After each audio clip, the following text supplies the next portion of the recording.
June Vasko had punched 4,000 time cards at Hargrove Stamping and never once been thanked. She knew the rack the way you know your own hand. Every slot, every name. She stood beside it at dawn while the men filed in, and she slid each card into the clock, and the clock stamped the hour with a sound like a small door closing. 4,000 mornings. Nobody ever said her name back. Then came the morning the owner's son walked the floor. He wore a suit worth more than her year's pay. Gray wool, cut close, the kind of cloth that has never once been rained on. He came down the office stairs and crossed the concrete like a man crossing a lobby, and when he reached the rack, he held out his card. He did not look at her. He looked past her, at the machine, and he held the card in the air between two fingers, waiting, as if the rack and the woman standing at it were the same machine, as if both were built to take what he handed them. June took the card. She punched it. She said nothing. And that was when his mother came down the stairs to fetch him. Eleanor Hargrove saw where her son's eyes had drifted. She saw it in half a second, the way a hawk sees a mouse move in a whole field of grass. And she said it out loud, to a hall of 40 men clocking in, her voice pitched to carry. The Hargrove name, she said, is not punched in at a time clock. The office landing laughed. Up above, where the good suits stood with their coffee, there was a soft ripple of laughter. And down on the floor, the 40 men went silent. June kept her eyes on the rack. She did not let her face move. That was a thing she was good at. But that night, after the whistle blew and the floor emptied and the big lamps ticked as they cooled, Tom Hargrove came back. Alone, he walked to line 3, where the drum press sat quiet, and he found June still there, sweeping down her station. And he asked her, the owner's son, asking the girl at the rack, to teach him to run the press she ran. If you've ever been judged by your dress instead of your heart, this story is for you. I'm glad you're here. If a story like this is worth your time, take 1 second and subscribe, and tell me in the comments what city you're watching from. I read every one, and I like knowing how far these travel. Now, let me take you back to Corliss, Ohio, in the autumn of 1967, and let me tell you the whole thing from the start. Corliss sat in the flat country south of the lake, where the corn ran out and the smokestacks began. It was a town of maybe 9,000 souls, and most of them owed their supper to the Hargrove Stamping Works. The plant made metal parts, washer drums, stove panels, the guts of things that ended up in kitchens all over the country. You never saw the Hargrove name on any of it.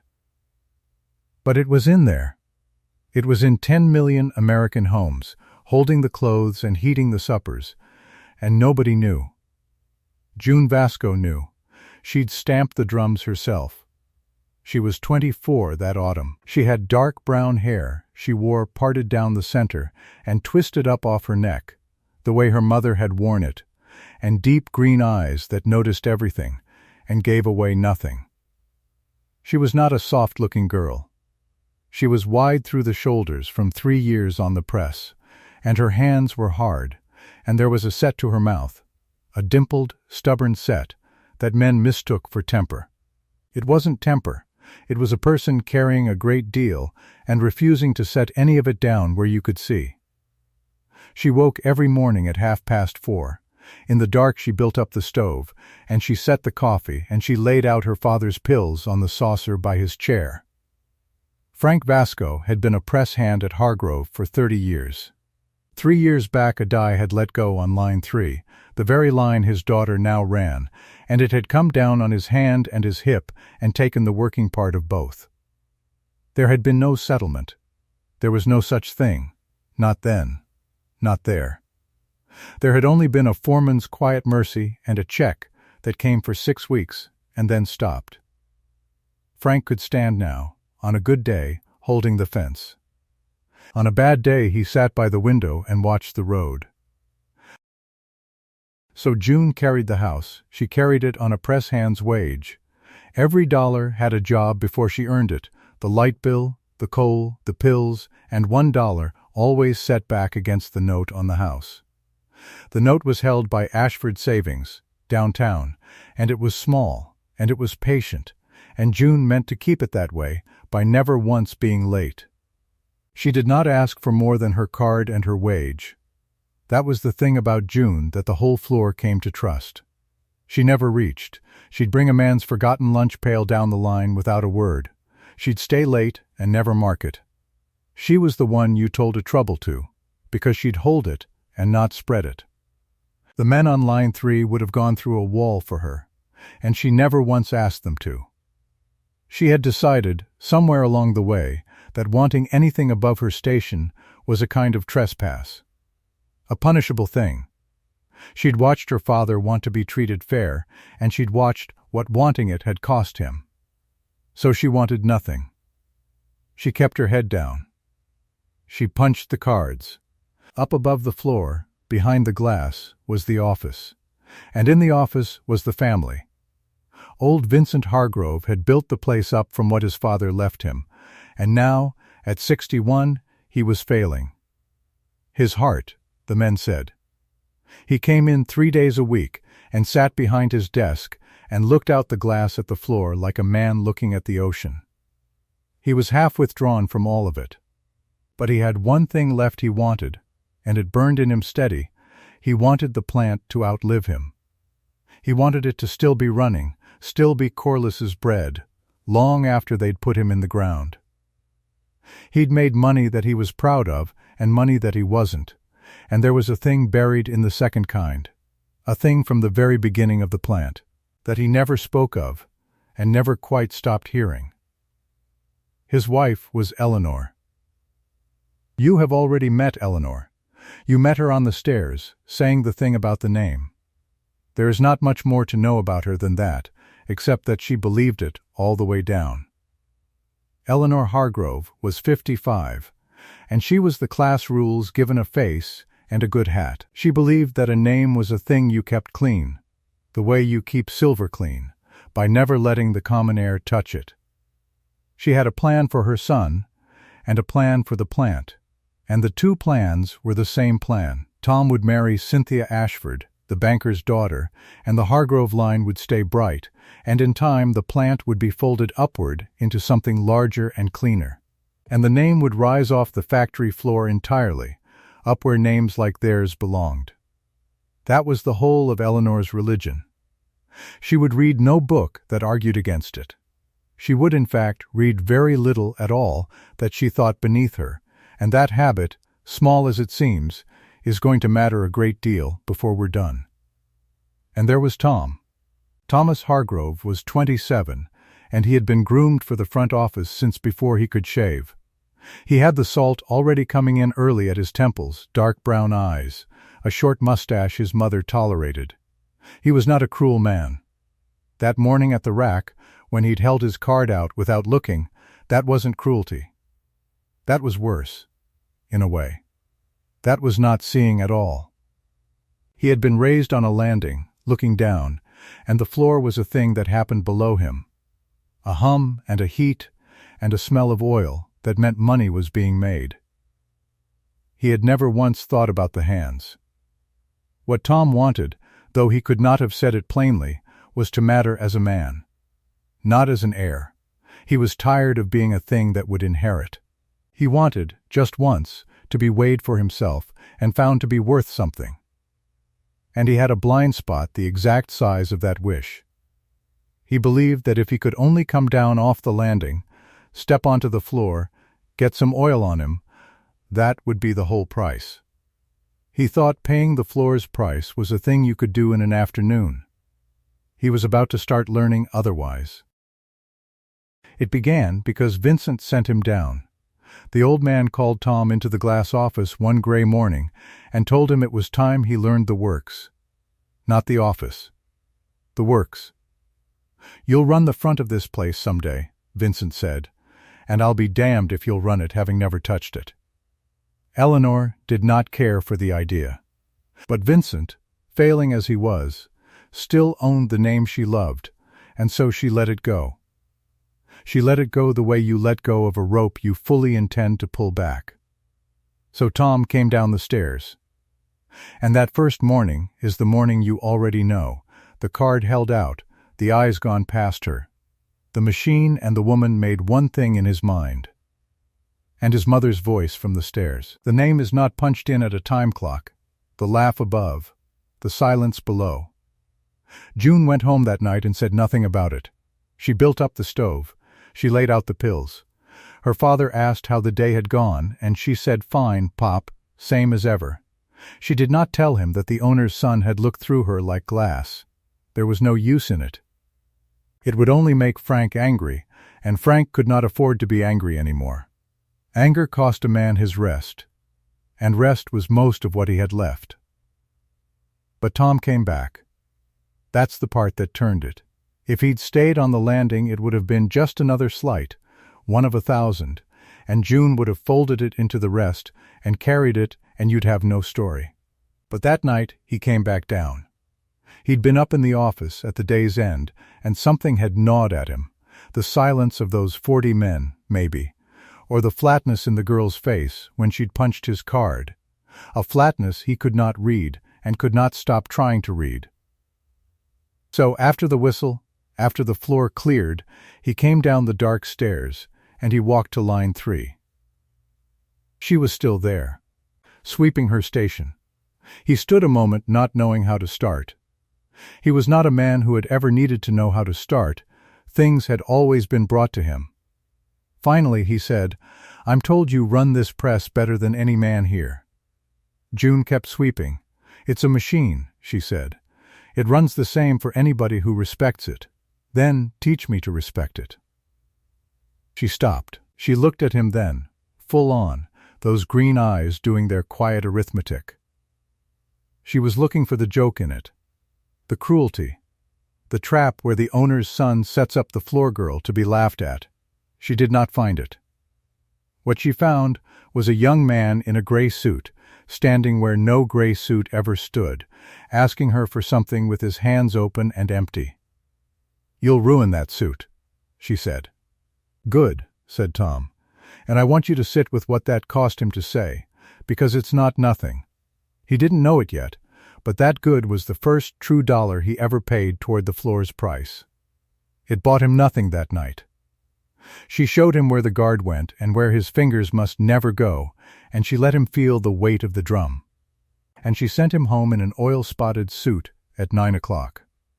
But something had started. A small door had come open. And when she went home that night, she did tell her father one thing. She said, "The Hargrove boy came back down after dark and asked me to teach him the press." Frank Vasko was quiet a while. He was in his chair by the window, and the streetlight came in and lay on his ruined hand. Then he said a strange thing. "His grandfather and my father drew up this whole place on one sheet of paper," Frank said, "before the name got shortened down to just the one family's." June was setting out the pills. She didn't stop. She'd heard her father's pride before, on winter nights, the pride of an old press hand who needed to believe he'd once been part of something bigger than a wage. "All right, Pop," she said. "Gentle, take your yellow one first." "I'm telling you," Frank said. "One sheet of paper. I know. Yellow one first." And she smoothed the pride away like she smoothed everything, and she never gave that one sheet of paper another thought. Why would she? It was an old man's story. It could not fill the coal bin. Remember it, though. You'll want to have remembered it. Now. Up in the office, Eleanor had heard about the after-dark lesson before June's coffee was even cold the next morning. There is always somebody who tells. And Eleanor did not fume, and she did not confront. That was not her way. Her way was clean, and it was quiet, and it worked from above. She simply arranged, that very week, for Tom to be sent up to the company's depot 200 miles north. A place that needed a Hargrove eye on the inventory, she said, a matter of a few months, no more. She framed it as opportunity. She framed everything as opportunity. And she meant it to break the acquaintance the way you break a young plant, by moving it out of the light before its roots take. She did not understand yet what she was up against. She thought she was moving a boy away from a girl. She had no idea she'd already lit the thing she was trying to put out. Because in the days before he left, Tom kept coming down. I want to tell you about the coffee, because it's a small thing and the small things are what this whole story is built out of. On the third morning, June was at the machine before her shift, and Tom came down early to get his lesson in before the office woke. And she had, without a word, without making anything of it, set a second cup at the edge of her station. Black, no sugar. Because on the first morning he'd taken it black and grimaced, and on the second she'd watched him do it again, and she'd simply remembered. That's all. She remembered how a man took his coffee. Tom picked up the cup, and he understood what it meant that she'd remembered, and it near about undid him. Nobody in his whole life had ever paid enough attention to know how he took his coffee. His mother didn't know. Cynthia Ashford, the girl he was meant to marry, didn't know. And this woman, who owed him nothing, who he'd looked through like glass, had noticed once and kept it. He drank it. He didn't say thank you. If he'd said thank you, it would have been a thing, and it would have embarrassed them both, and the door that was easing open would have banged shut. So he just drank it, standing at her station in the gray morning. And she ran the press, and neither of them said anything at all, and it was the closest thing to peace either of them had felt in a long time. Then he went upstate. Eleanor's plant moved out of the light. It didn't take. He was back in 3 weeks, some excuse about the inventory being squared, an excuse nobody up north had asked for. And the roots, you understand, had already taken. That's the thing about doing it Eleanor's way, from above, without ever coming down to see the actual soil. You miss what's already grown. Now we come to the summer's end picnic. Except it was autumn, and the Hargrove people still called it the summer picnic out of habit, the way people do. Once a year the plant put on a spread in Corliss Park by the river. Long tables, a keg for the men, lemonade for the rest, the office family up at the head table under the good oak, and the floor spread out across the grass below. Even at the picnic, you understand, there was a landing and a floor. There was always a landing and a floor. June almost didn't go. She went because her father wanted the afternoon out, wanted to sit by the river in the last warm light and watch the young people, and she could give him that. So she wheeled Frank down to the edge of the grass, and she got him settled, and she brought him a plate. And then Tom Hargrove got up from the head table. The whole park saw it, though most pretended not to. He got up from under the good oak, from beside his mother and beside Cynthia Ashford in her pale dress, and he carried his plate down across the grass, down off the landing. And he walked past every table where a Hargrove was supposed to sit, and he came to the far edge where line 3 was eating. And he sat down in the grass beside June and her crippled father like it was the most natural thing in the world. You could have heard a pin drop up at the head table. Cynthia Ashford watched. She was a handsome girl, cool and well-raised, and she watched Tom cross that grass with an expression that gave away nothing, though she understood exactly what she was seeing. Walt Semsey watched. Walt, the Line 3 foreman, 30 years old, decent as bread, who had loved June plainly and hopelessly for 2 years, and had never once found the nerve. Walt watched the owner's son sit down beside the woman he loved, and he said nothing, and he looked back down at his plate. And Eleanor Hargrove watched from under the oak, and her face did not change, and that was the most dangerous thing in the whole park, that her face did not change. Down on the grass, none of that reached them. Not yet. Frank, Vasko, and Tom got to talking about the old presses, the ones from before the war, and Frank came alive the way he hadn't in months, telling how they used to run the line, and Tom listened, actually listened, leaning in, and June sat between them with a strange warm ache under her ribs. watching her father be a man with something to say again. At one point, Tom's sandwich was more than he wanted, and June's plate was near empty, and he set the half of it on her plate, without asking, and without looking, the same gesture as the card at the rack. The exact same gesture, a Hargrove handing her something without looking. Except this time it wasn't a demand. This time it was the other thing. And she laughed. A real laugh, short and surprised, the first the men of Line 3 had heard out of her in a long while. And the whole town filed that laugh away. By Monday it was talk. The owner's son and the girl at the rack. It ran through the plant and down Main Street and into the church basements. Most of it was not kind. A young man of that family did not sit in the grass with a press hand and her crippled father unless something was wrong with him, or something was scheming in her. The town chose, mostly, to believe the second. Girls like that, they said. Reaching, and June, who had spent her whole life making sure no one could ever say she reached, heard it come back to her second hand and felt the old trespass fear close around her throat. But something else had happened that weekend, quiet, in the dark, that the town did not know about. The latch on the Vasko porch gate had been broken for a year. June had meant to fix it, and never had the dollar for the part, and never had the hour, and so it hung crooked and banged in the wind. And on cold nights the sound of it got into Frank's sleep. On the Sunday night after the picnic, June went out to still it before bed, and found it fixed. Squared, rehung, a new latch bright against the old gray wood, the screws set clean. No note, no name, just a thing done in the dark by someone who'd heard it bang and known it kept an old man awake. She stood on the porch a long time in the cold, holding the good new latch, and she knew whose hands had done it, and she did not know what on earth to do with knowing it. Because a rich man who wants a poor girl brings flowers, brings trouble, brings a thing you can refuse at the door. He does not fix the latch that keeps her sick father awake and then vanish without taking credit. There was no defending against that. You cannot slam a door on a kindness that has already gone home. She never mentioned it to him. He never mentioned it to her.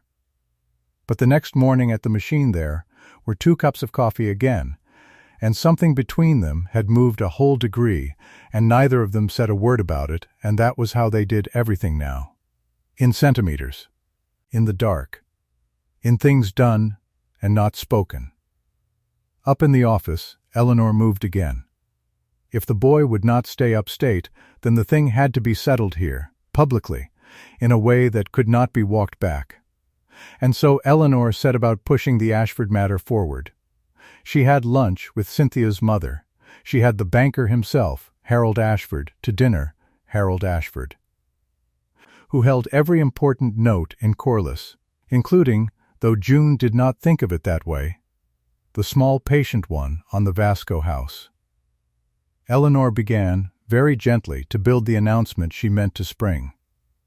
She was not ready yet. But she was laying the track, and Harold Ashford, who did not like the talk about his intended son-in-law and a press girl any better than Eleanor did, was glad to help lay it. The tone of those weeks, if I'm honest with you, was mostly pain. June had let a door come open, and she spent every day trying to shove it shut, because she absolutely knew, how it ended. It ended with her humiliated and her family worse off than before. Reaching got punished. She'd seen it punish her father. So she was short with Tom some mornings. She'd tell him to keep his mind on the guard and off the conversation.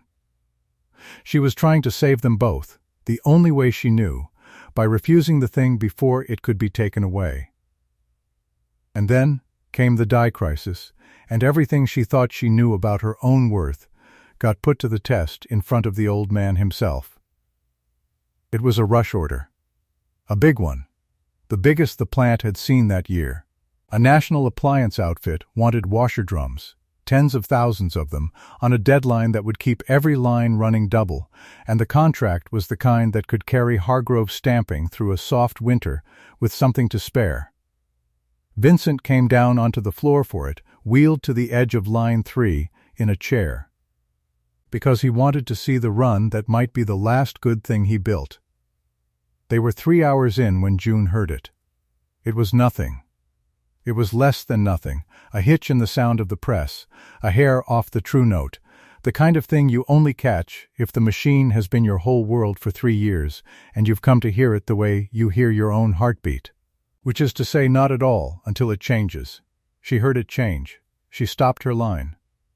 Stopping a line on a rush order is a firing thing. The day foreman came down the aisle red in the face, hollering, and behind him came the office men, and behind them, wheeled slow, came Vincent Hargrove and Tom beside his father's chair. The foreman wanted to know what in hell she thought she was doing, costing them minutes they didn't have. And June, quiet, certain, in front of the owner and the office and the whole watching line, said the die was cracked. The foreman said it was not. The foreman said he'd inspected it himself that morning, and it was sound, and she was to start her line before he started her out the door. And here is the moment. Here is where June Vasko, who never reached, who never claimed a thing above her station, had to decide whether to be right in front of powerful men who wanted her wrong. She held up her hand. Just her hand, flat, the old universal word for stop.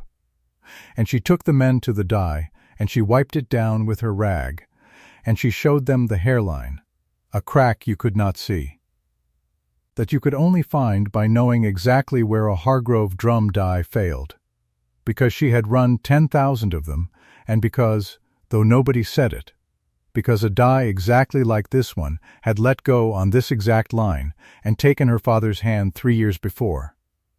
She knew where they broke. She had a reason to know that no one in that plant would ever have. Run it another hour, she said, and it lets go. And when it lets go on a rush order at full double speed, it doesn't scrap a few drums. It scraps the whole run, it wrecks the press, and God help whoever's standing where my father was standing.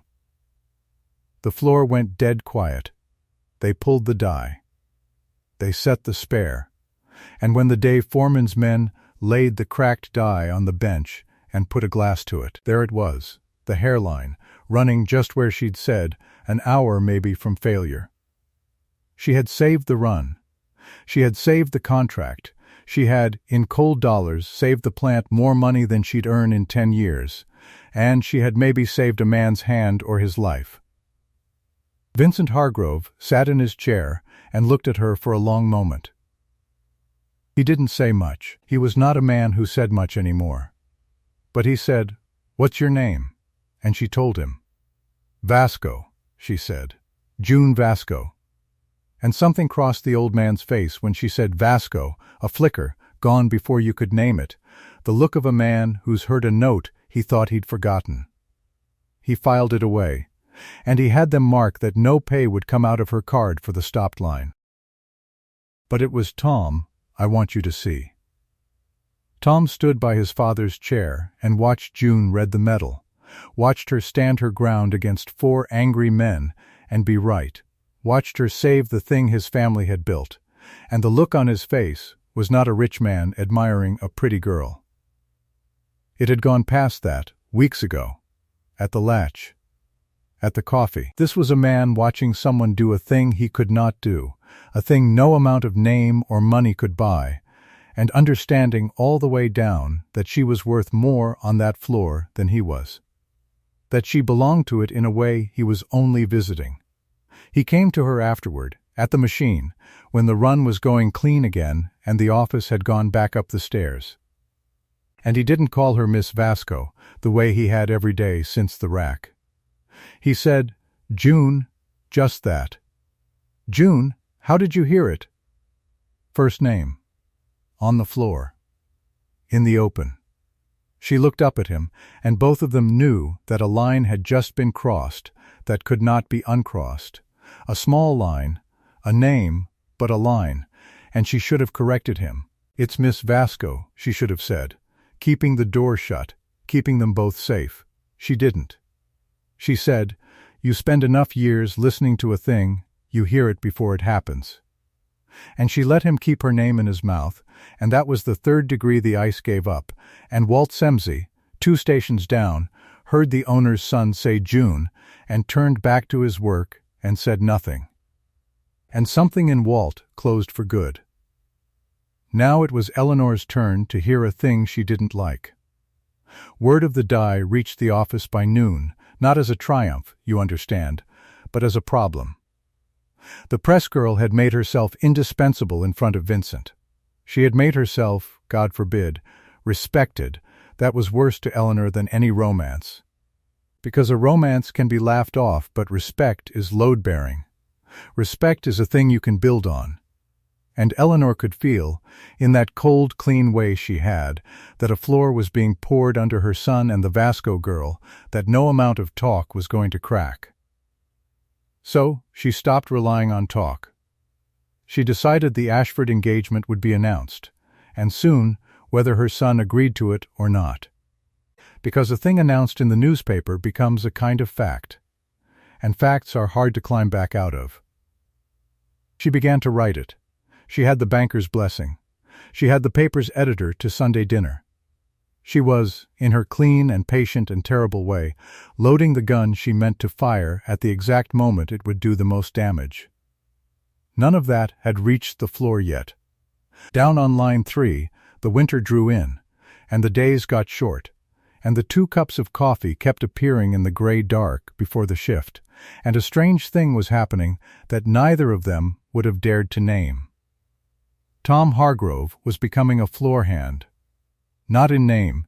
In name he was still the heir, still the boy who'd inherit, still the thing his mother was arranging a wife for. But his hands had changed. There was oil worked into them now that wouldn't wash out. He knew the weight of a drum and the sound of a true die, and the place his fingers must never go. He came down earlier and stayed later, and it stopped being lessons and started being work, and the men of line 3, who had watched him with folded arms for weeks, began, grudgingly, one at a time, to hand him things. A wrench, a word, a place in the line. And Tom, for the first time in his life, went to bed at night tired in his body and quiet in his mind, and he understood that up on the landing he had never once been either. He had thought coming down to the floor was the price. He was starting to understand it was only the down payment. But even the down payment was more than any Hargrove had paid in 20 years, and it was changing him into a man his mother would not recognize and would not permit. Which brings us to the morning it all turned. The morning of the 50th card. The rush contract had shipped. The plant had money for the winter. And Vincent, pleased, made it known that Tom's education on the floor was finished, that the boy would come up to the office now, take his proper chair behind the glass, and begin to learn the front of the house as an heir was meant to. It was, on its face, a promotion. Eleanor was delighted. It was exactly the wall she needed. Get him up the stairs, get him behind the glass, get him a proper chair beside a proper future, and let the floor go back to being a hum below his feet. They told Tom on a Friday. "Come up Monday," they said. "Your seat's ready." Monday came. The whistle blew for the start of the shift, and the men filed in through the cold, and June stood at the rack in the gray dawn, sliding the cards into the clock the way she had 4,000 mornings, and she was not thinking about Tom, because Tom was going up the stairs now. That was the arrangement. The door was shutting the way she'd always known it would, and she told herself she was glad. She'd told herself all weekend. And then Tom Hargrove came in through the floor door with the men. Not the office door. The floor door. In work clothes, plain gray work clothes. No suit anywhere on him, a lunch pail in his hand. And the men going in fell quiet around him, and the office landing above began, one by one, to notice, and Eleanor's people started to gather at the glass. Tom walked up to the time card rack, up to June. And he did the thing. He reached past her, the way he had that first morning, the exact same reach, but this time he didn't hand her a Hargrove card to punch. This time, he took a blank card off the stack. A worker's blank, and he wrote his name on it in pencil, Thomas Hargrove, in the line where the press hands wrote theirs. And he slid it into the clock himself, and the clock stamped the hour with that sound like a small door closing. And he hung it in the rack, down among the line 3 men, not up in the office file, and he turned and signed onto line 3 as a press hand at floor wage. The owner's son had punched in. The floor did not make a sound. 40 men stood in the cold gray light and stared at the boy who was supposed to go up the stairs, standing at the bottom of them in work clothes with a stamped card in the rack. Up at the glass, Eleanor's people were already moving, already reaching for the telephone. June stood frozen at the rack with his card still warm from the clock, and she understood.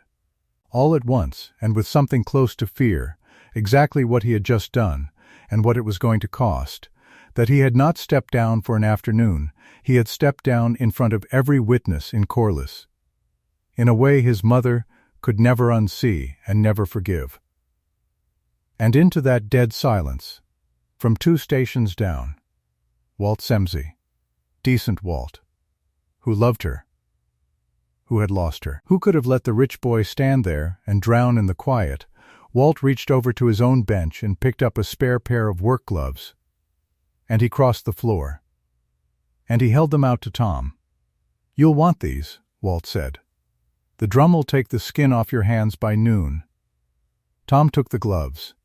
And up in the glass office, unheard by anyone on the floor, a telephone was ringing on Eleanor Hargrove's desk, and a voice was telling her what her son had just done at the rack, and Eleanor listened and set the receiver down very gently and looked out through the glass at the floor where her only son now stood in a press hand's gloves with his name stamped low in the rack among the Vaskos and the Semseys, and her face, God help them all, did not change.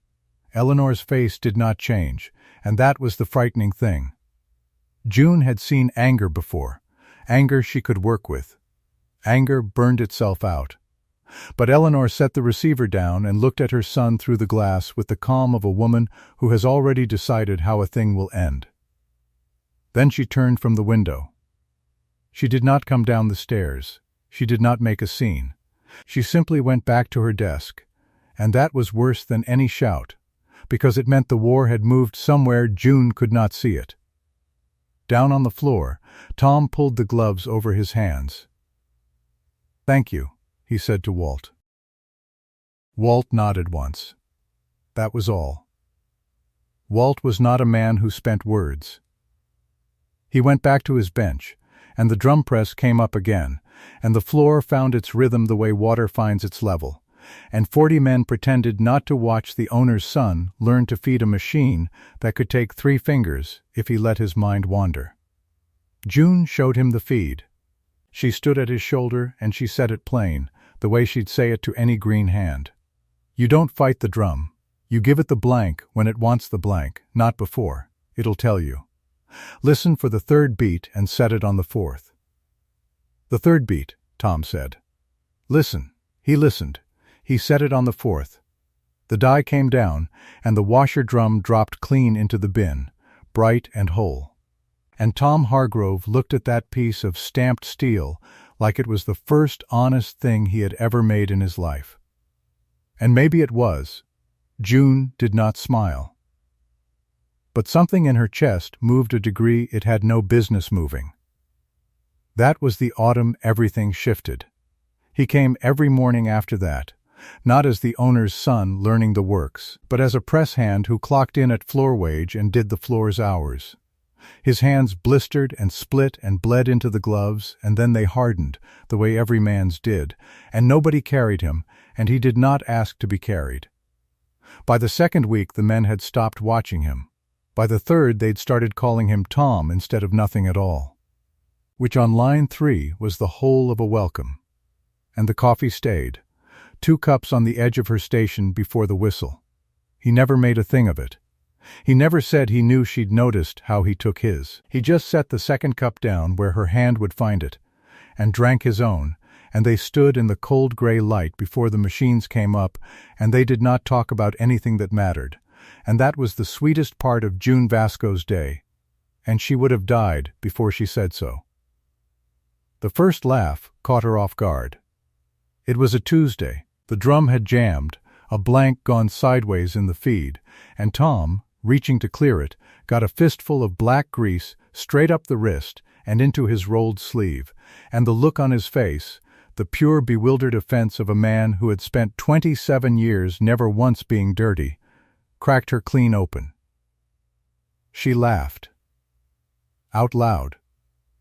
From the belly. The first real laugh anyone on line 3 had heard out of June Vasko in maybe a year, and the men turned to look, and Tom stood there dripping grease and grinning like a fool because he'd got it out of her, and June clapped a hand over her own mouth like she could put it back.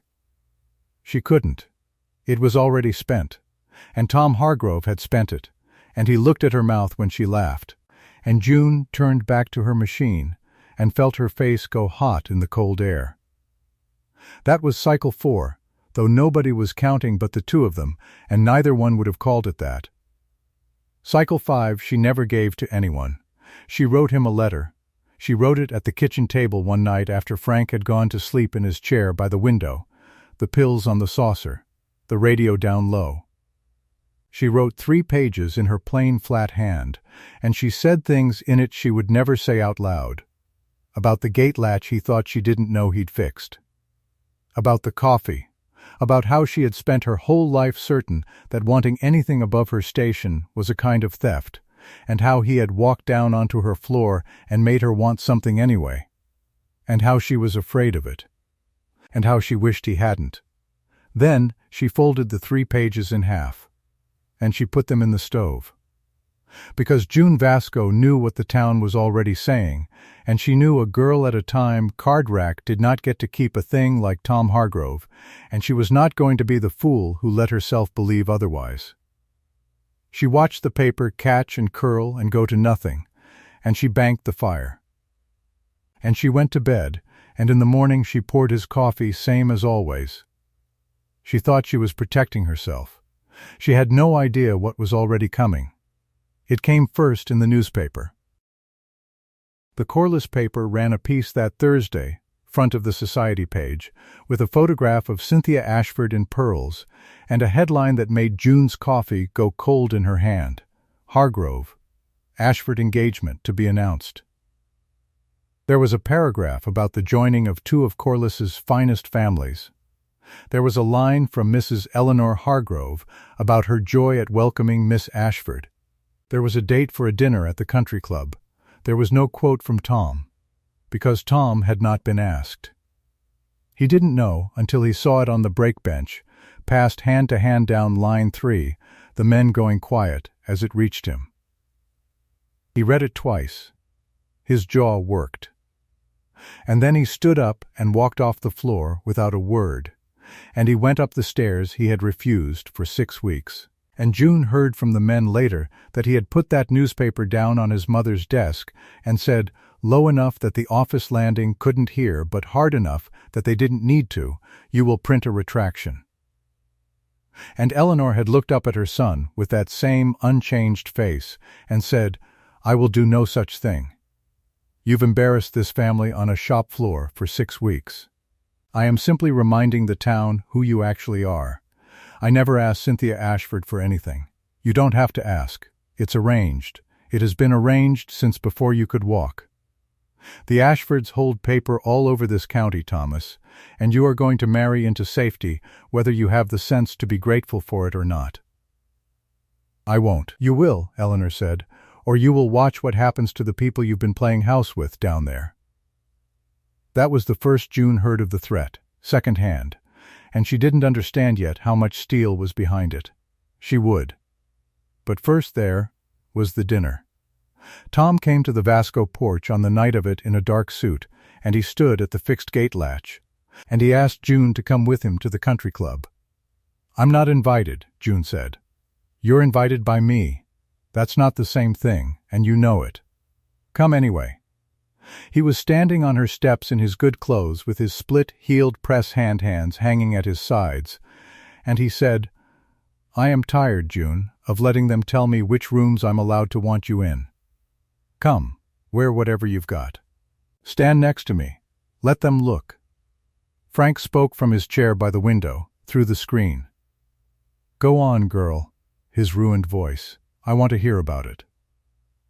So she went. She wore the one good dress she owned, a plain gray thing, clean and pressed, and 5 years old. She wore no pearls because she had none, and she walked into the Corliss Country Club on the arm of Tom Hargrove, into a room full of people who had decided about her before she cleared the door. June had thought she knew what it was to be looked at. She learned better that night. It was not the loud thing she'd braced for. It was quiet. It was a woman's eyes traveling down the gray dress and back up and then sliding away as though she'd seen something spilled on the carpet. It was the way conversations dropped a half-tone when she passed and lifted again behind her. It was Eleanor Hargrove crossing the room in green silk to say, warmly, for everyone to hear, "Miss Vasko, how resourceful of you to come. Did Thomas not tell you it was formal?" And June, who had fed a drum press 10 hours a day since she was 17, who had read a cracked die by sound and saved this family $10,000 they never thanked her for, looked Eleanor Hargrove in the eye and did not flinch. "He told me," June said. "I came anyway." There was a beat. Eleanor's smile held, but something behind it registered the hit, because June had not given her the flustered shame she'd come to collect. June had simply stood there in her gray dress and let it be a gray dress and refused to apologize for the fact of herself, and there is nothing a room like that can do with a woman who will not be ashamed on cue. Cynthia Ashford watched the whole thing from beside the fireplace, a glass in her hand, and her face was not cruel. That was the strange part. Cynthia looked at Tom and at June standing together, and there was something in her expression that was almost relief, quickly hidden. June ate almost nothing. She spoke when spoken to, and no more. She thanked the host by name at the door and left before the dessert, on her own 2 feet, her back straight, her chin level, and every eye in the place followed her out and could not find one thing in her carriage to laugh at. She out-carried them. She walked out of the grandest room in Corliss like she'd been born owed a chair in it, and she had no idea how close to true that was. Tom drove her home in silence. At the gate he said, "I'm sorry." I thought, "Don't." June's voice was steady, but her hands were not. "Don't be sorry you took me. Be sorry it's a world where that costs anything." She went up her own steps. At the top she turned. "Good night, Tom, June." "Good night." And she went in. And she leaned her back against the closed door in the dark, and she let herself shake, just for a minute, where nobody could see. Then she went and checked on her father, and banked the fire, and she was up at dawn with the coffee, same as always, because that is what June Vasko did. She got up. The banker moved 3 days later. Harold Ashford had been humiliated in his own club, and a man like Harold Ashford does not carry a grudge in his chest, he carries it in his ledger. He pulled the Vasko file. And he found the note, the mortgage on the little house on Sedgwick Street, $3,850 against a house Frank Vasko had bought with 30 years of press wages before Line 3 took his hip. Ashford Savings held the note. And Harold Ashford, with Eleanor's blessing whispered warm in his ear at that same dinner, called it. The letter came certified. 30 days. $3,850, in full, or the bank would take the house. June read it standing at the mailbox.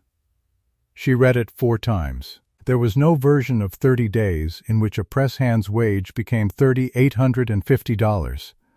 And she knew it, and the ground she had stood on her whole careful life just tilted out from under her feet. And they were not done. 2 mornings after that, June came in for her shift, and there was a man in a suit waiting at the time. Card rack. The rack. her rack. The one she had run for 3 years, and Eleanor Hargrove stood beside him, and there was a payroll ledger open on the table. "Miss Vasko," the suit said, "there's a discrepancy in the shift payroll. A shortfall. Cash drawn against hours not worked. You hold the keys to this rack. You clock the shift in and out. I've never touched $1 of that drawer in my life." "The books say otherwise," Eleanor said. Calm, level, the unchanged face. "The books say a good deal, when someone finally reads them." And June understood, all at once, standing at the rack in the cold gray light with 40 men filing in behind her, going quiet one by one, exactly what was happening, and exactly who had built it. She was being framed, cleanly, on paper, by a woman who had never once raised her voice. The mortgage would take the house, the theft would take her name, and both of them together were a wall high enough that no press hand could ever climb it, and that was the point. Eleanor was not trying to hurt her. Eleanor was trying to prove a thesis, that the girl at the rack was exactly what her station said she was. A thing to be swept back down where it belonged. Tom came through the floor door with his lunch pail and saw the suit and the ledger and his mother's green silk, and his face went white. "Mother, what is this?" "This is the plant discovering it's been robbed, Thomas, by the person you've been. She never took a cent, and you know it." "I know what the books say." "Then the books are a lie you wrote." "Careful," Eleanor said, so softly, "of what you accuse your own mother of, in front of the help." And Tom turned to June, and he reached for his checkbook, right there, in front of everyone. "June, the note, the house, I'll cover it, all of it. This morning, it's nothing." "No." She said it flat and hard, and it stopped him cold. "No," June said again, quieter, and she looked at him, and she needed him to understand, so she said it plain the way she said everything plain. "Don't you see it, Tom? That's the trap. That's the whole trap. The second you buy me out of this, you've proved her right. You've made me the girl the Hargrove money rescued off the floor. That's exactly the story she needs. I won't be it." Her voice did not break. That was the thing the men on line 3 would talk about for years. It did not break. "I'll go. I'll pack my father. I'll clock out of this place one last time with clean hands and no one's charity, and she can keep her clean name and she can choke on it." She turned to the rack. She took her own card out of the slot. And she did not punch it. She just held it, her 4,000th card, unpunched. And she set it down flat on the table next to the ledger they'd used to frame her. And she walked out of Hargrove Stamping Works through the floor door with her back straight, and the whole of line 3 stood at their cold machines and watched her go, and not one of them said a word. Because there were no words that were good enough. Walt Semsey found his voice at the door. "June," just her name. She stopped, but didn't turn. "There's not a man here believes it," Walt said. "Not one." "I know it, Walt," she said. "Thank you." And she went home to pack. That should have been the end of her. In every version of this town that had ever run before, that was the end of the girl at the rack. Foreclosed, framed, and gone, and the office up the stairs going smooth and clean behind her. Except for one sheet of paper. Because Eleanor, in her thoroughness, had ordered the books proven, every ledger, every file, the whole history of the plant hauled out and audited to make the frame airtight. And that meant clearing out the old locked cabinet in Vincent Hargrove's private office. The one nobody had opened in 20 years. And Vincent, failing, half withdrawn, too tired to fight his wife on anything anymore, told his son to do it. "Go through it," the old man said, from his chair, his voice thin. "Go through all of it. Whatever's in there, better it's in the light." And Tom Hargrove, tearing through his father's cabinet at midnight looking for anything that might save the woman he loved, Tom found it. One sheet. Yellowed, folded in thirds. dated 1946. A partnership agreement, drawn up the year the plant was founded, in 2 hands. It laid out the founding of Hargrove Stamping Works, share and share alike, between 2 men who had put in equal sweat and equal money. And the second name on it, the co-founder, the registered equal partner, the man whose stake had been quietly written out of the record when the company was reorganized and the name on the building shortened to one family's. The second name was Vasko. Joseph Vasko. Frank's father. Tom sat on the floor of his father's office with that sheet of paper in his 2 split-press hands, and he understood everything his mother had spent 30 years making sure nobody read. June Vasko was not a girl trespassing upward from a timecard rack. June Vasko was owed half of everything Eleanor Hargrove had ever called clean. The Vaskos had built this plant. The Hargroves had cheated them out of it and then let a Vasko's hip get crushed on their own Line 3 and paid nothing, because the family that could have demanded a founder's stake didn't know it had one. Because 1 sheet of paper had been folded in thirds in a locked drawer for 20 years. Frank had been telling the truth at the kitchen table all along. On 1 sheet of paper. Before the name got shortened. And June had waved it off, because she'd only ever heard it as her father's pride. Tom did not sleep. He went to his father first, at dawn, and he laid the sheet in the old man's lap, and Vincent Hargrove read it, and his failing face did something Tom had never seen it do. It crumpled.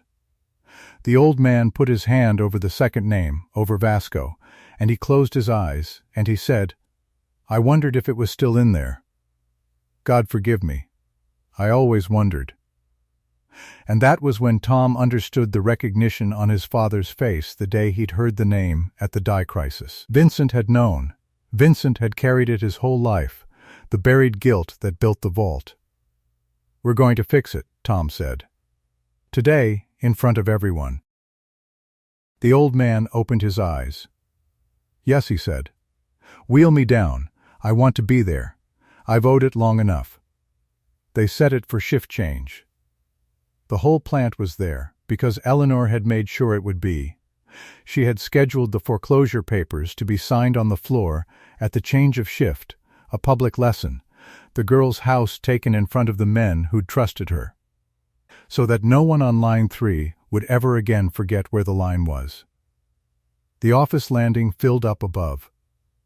Harold Ashford came with his note and his pen. Cynthia came at her father's side. Eleanor stood at the rail in gray-green silk, calm, unchanged, watching her lesson assemble. And down on the floor stood 40 press hands, and Walt Semsey, and June Vasko, who had come back one last time only because Tom had sent word by Walt, "Come to the rack at shift change and bring your father." She came. She'd brought Frank in the wheelchair, his ruined hand in his lap, not knowing why, only that Tom Hargrove had never once lied to her. Tom walked to the timecard rack. He had the 1946 sheet in his hand, and he laid it down flat on the rack itself, the stage where the whole thing had started, where he'd once held out his card without looking at her, and he turned to the floor and the landing both, and he read the second name aloud. "Joseph Vasko," Tom said, and his voice carried the length of the floor. "Registered co-founder of Hargrove Stamping Works. 1946. Equal partner, equal stake." He let it land. "My family wrote his name off the building. My family let his son's hip get crushed on Line 3 and paid him nothing. And my family has spent 3 days trying to take the last house he owns and pin a theft on the woman who is owed half the ground we're all standing on." The floor did not breathe. "It's true," Vincent Hargrove said. Every head turned to the old man in the chair. He was gray and thin, and his voice was almost nothing. But the floor was dead silent, and it carried. "It's true," he said again. "I've known it 30 years. The debt this family owes the Vaskos is not a mortgage. The mortgage is nothing beside it. I let it stay buried because it was easier. I was a coward about it every day of my life." He looked at Frank Vasko in the wheelchair. "Frank, your father was my father's partner. And I let them take his name down. I'm sorry. It's 40 years late, and I'm sorry." Frank Vasko didn't say anything. His ruined hand was shaking in his lap. But he nodded, once, and there were tears standing in the old press hand's eyes, and 30 years of being nobody's partner's son cracked open right there on the floor. Then Tom turned to the payroll ledger. "And the shortfall," he said. "The theft. The cash drawn against hours not worked." He set a second paper down on the rack beside the first. "The transfers traced. Every dollar of that missing payroll went out on a bank order 3 weeks ago and came back in as a staged discrepancy. The signature authorizing it isn't June Vasko's." He looked up at the rail. "It's yours." Mother the floor made a sound then. Lo, 40 men. And now they came for their faces, one at a time, in the order the thing had been built. Harold Ashford went first, because Harold Ashford could count. He looked at the 2 papers on the rack, and he looked at the 40 faces, and he did the arithmetic of a man who does not want his bank's name spoken in the same breath as a forged founder's stake and a framed clerk. He took his note out of his coat, the certified letter, the $3,850. And he tore it. Twice, and he set the pieces on the rack. "The note's withdrawn," Ashford said, tight and gray. "Ashford Savings has no further interest in the Vasko property. Good day." And he was gone before anyone could say the word instrument out loud, which was exactly why he left. Cynthia Ashford stayed a moment longer. She looked at Tom, and she looked at June, and whatever had been coiled in her all these weeks let go, and it was relief, plain relief, that she didn't bother to hide anymore. "Well," Cynthia said, dry as chalk, "I was never going to survive a marriage to a man who'd rather run a press than run a bank." A pause. "Congratulations, Mr. Hargrove. You've terrible taste in rooms and excellent taste in women." And she stepped back, out of it, done, and June saw her almost smile. That left Eleanor. Tom picked the 1946 sheet up off the rack, and he carried it to the foot of the stairs, and he held it up to his mother at the rail. "Read it," he said. "It's your last chance to say you didn't know. Read the second name." Eleanor Hargrove looked at the paper in her son's hand. The whole plant watched her do it. And here was the thing about Eleanor, the blind spot the class rules had built into her bone deep. She believed a name was worth more than the men who made the metal, and she had never in her life read a document she thought beneath her. She did not read it now. "I don't," Eleanor said, "know what you think that scrap proves. And I will not stand on a shop floor and be lectured by my own son and a rack of hourly men." She turned her chin away from the paper, away from the second name. She would not lower herself to it, even now, even at the edge, and that refusal was the truest thing she ever did. "Then, you've made the choice for me," Vincent said from his chair. The old man's voice had gone hard at the end in a way it hadn't in years. "Eleanor, the plant's proxy is mine to hold and mine to give. As of this morning, it's not yours. Not the plant, not the accounts, not the name. You'll keep the house on the hill and your church pew and whatever's left of the room you like so much. But you will never sign another thing at this works." He looked at his wife of 30-odd years, and there was nothing left in it but tiredness. "You made a whole life out of keeping the name clean. Turns out the name was never clean. It was just yours." And Eleanor Hargrove stood at the rail with her unchanged face, and, for the first time in the whole of this story, had nothing to say. She turned. She walked back into the glass office, alone, and the door closed with that same small sound a time card makes, and she was on the wrong side of it, and she stayed there. Tom did not watch her go. That was the thing June would carry the rest of her life. that in the moment he had every reason to stand and be seen winning, Tom Hargrove turned his back on all of it. On the landing and the papers and the mother and the whole audience he'd finally beaten. He turned around, and he crossed the gray floor to where June stood at the time, card rack with her father in the chair beside her. And he did not make a speech. 27 years of being an heir on a landing, and he'd learned enough on the floor by then to know that plainness carries where speeches don't. He looked at her. One word. Stay. That was all. Stay.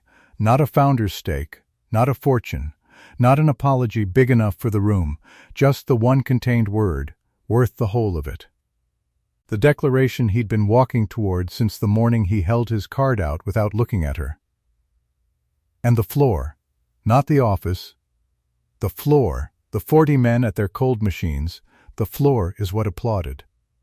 Rough hands, all at once, filling that gray space to the rafters, for the girl at the rack and the owner's son who'd punched in beside her. June Vasko, who had spent her whole life certain that wanting anything above her station was a punishable trespass, stood on the founder's floor she'd been owed all along and let herself, finally, want it. All right, she said. Steady, but her eyes were wet and she let them be. All right, Tom, I'll stay. There was one thing left, and Tom did it the way it had begun. He took a blank card from the rack. He wrote his name on it, in pencil, low, down among the line 3 men. And he handed it to her. Punch me in, he said. The way you would have that first morning. If I'd had the sense to say good morning to the woman running the clock. And June Vasko took Tom Hargrove's time card, and she slid it into the clock. And it stamped the hour with that small sound like a door closing, but a door opening now, the same sound meaning the opposite thing, and she hung it in the rack, next to her own, both their names on the wall of the plant that 2 Vaskos and 1 Hargrove had built, equals at last, by right and not by charity. The service door girl stood on the founder's floor and clocked the owner's son in, and nobody in Corliss ever told it any way but that one again. It was spring when the sign came down. A year on, near enough. The maples on Sedgwick Street were coming green, and the porch gate still held on its latch, the one that had been fixed in the dark by a man who wouldn't sign his name to it. Frank Vasko could stand at his own fence now, slow and with a cane, but standing, and he liked to stand there in the evening and watch the street. A founder's son on his own ground at last. Down at the plant they took the old sign off the front wall and painted a new one. It took the painter 2 days. When he was done it read, in fresh letters a mile high off the Corliss Road, Hargrove and Vasko Stamping Works, both founding names, the way the one sheet of paper had said it should read since 1946. June ran line 3 now as its floor manager. She wore no pearls, and she still poured her own coffee, and the men still trusted her, because that had never once been about a stake or a name that had been earned 4,000 mornings before anyone read the paper. Tom worked beside her, sleeves up, hands hard, no air on a landing anymore, but a man who had paid the floor's price in full and knew what it was worth. Some mornings she still set 2 cups on the edge of her station out of pure habit, and some mornings he still set the second one down where her hand would find it, and neither of them made a thing of it, and that was still the sweetest part of the day. They married in the fall. Walt Semsey stood up as best man, decent Walt, and he raised his glass to the 2 of them with a plainness that cost him something, and paid it gladly, and he toasted the pair he never won and meant every word, and then he went and danced with a schoolteacher from 2 towns over, and in time did all right for himself. Cynthia Ashford married a doctor in Columbus and, the town heard, was happier than she'd ever have been in Corliss, and sent a card at Christmas that made June laugh out loud. She'd learned to do that now out loud, from the belly, any day she pleased. Eleanor they saw just the once, that whole year. At church, a Sunday in spring. She sat alone in the Hargrove pew in a good coat, kept clean, exactly as she'd always wanted the name to be. Clean and empty, and hers, and nobody's else. She did not look at June. June did not need her to. There was nothing left to win off Eleanor Hargrove, and June had stopped needing to a long time back. Vincent lived to see the sign go up. He was wheeled out to the Corliss Road the day they finished it, and he sat there a long while looking at the second name he'd spent 30 years pretending wasn't owed, and he said to his son, "Quiet. That's right. That's how it should have read the whole time." And a while after that he went, easy, in his chair by the window, and the plant closed for the day, and 40 men in work clothes stood at his grave, which is more than his name alone would ever have bought him. A name is only worth the hands that keep it. Frank Vasko told June that once, at the kitchen table, on a night she wasn't listening. And it turned out to be the truest thing anybody in this whole story ever said. Not the name on the building. The hands on the metal. That's what it was always worth, and Corliss knows it now and prints it on the sign, both names, the way it should have read from the start. If you've made it this far with June and Tom, do one thing for me before you go. Comment the town you're watching from, the city, the state, the country, wherever this found you tonight. I want to see how far this one travels. Because a story about a name being worth the hands that keep it ought to reach every pair of hands that's ever been judged by the dress instead of the heart. So tell me where you are. I'll be reading every one.